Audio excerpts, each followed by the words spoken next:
Et nous arrivons à la seconde partie de ce 19-20 en Lorraine. L'information toujours plus proche de vous, c'est l'heure de votre édition locale de Metz. Voici son sommaire.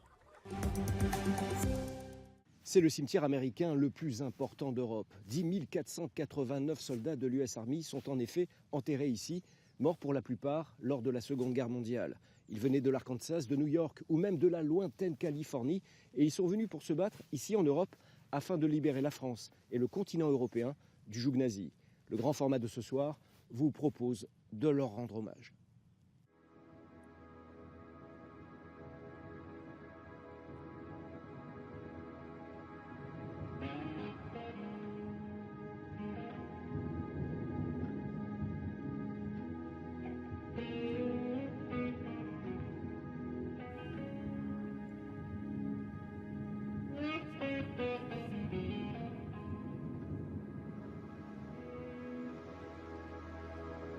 Les tombes s'alignent à perte de vue.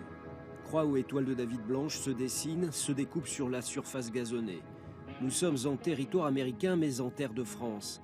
Ici gisent plus de 10 400 soldats de l'oncle Sam, des hommes morts au combat, morts pendant le second conflit mondial, morts pour libérer la France et l'Europe de l'Allemagne hitlérienne, morts avec honneur et enterrés en Lorraine, au cimetière américain de Saint-Avold.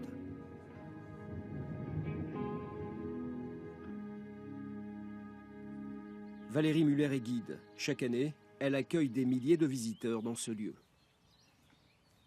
On a beaucoup de visiteurs locaux. On a aussi, donc je disais, des membres de famille, des Américains. On a des associations qui viennent visiter régulièrement.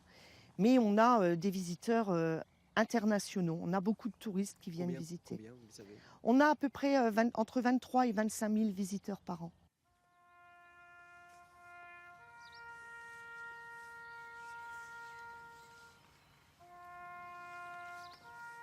Ruben Rivers était l'un de ces soldats. Un soldat courageux qui est mort pour protéger ses hommes.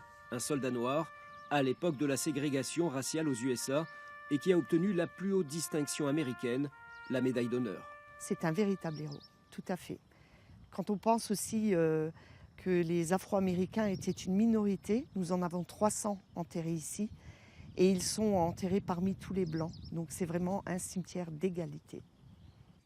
Responsables d'associations, Frédéric Muller et Nicolas Georges sont des gardiens de la mémoire. Des soldats à leur manière qui combattent le temps qui passe pour que ceux qui reposent ici ne soient pas oubliés. Regarde ça, le pauvre gars, William Ferber, octobre 45. On est encore une génération qui a connu les vétérans. On a connu les vétérans, on en connaît encore quelques-uns, malheureusement de moins en moins. Et justement, nous, on a encore la possibilité de faire la jonction. C'est-à-dire qu'on a connu les vétérans et on va pouvoir témoigner de ces rencontres, des récits, de ce qu'ils nous ont raconté, des anecdotes. Parce que ce que ne peut pas vous donner un livre, par exemple, c'est un feeling, un ressenti, une ambiance. Et ça, il n'y a que les anciens qui ont pu nous le transmettre. Donc c'est notre devoir. Demain 8 mai, cela fera 74 ans que l'Allemagne nazie a été vaincue. Cette victoire est avant tout celle de ces hommes qui reposent ici. Merci de votre attention, merci de votre fidélité. Le 19-20 se poursuit avec votre météo en région, suivi par votre édition nationale. Excellente soirée à vous, à demain.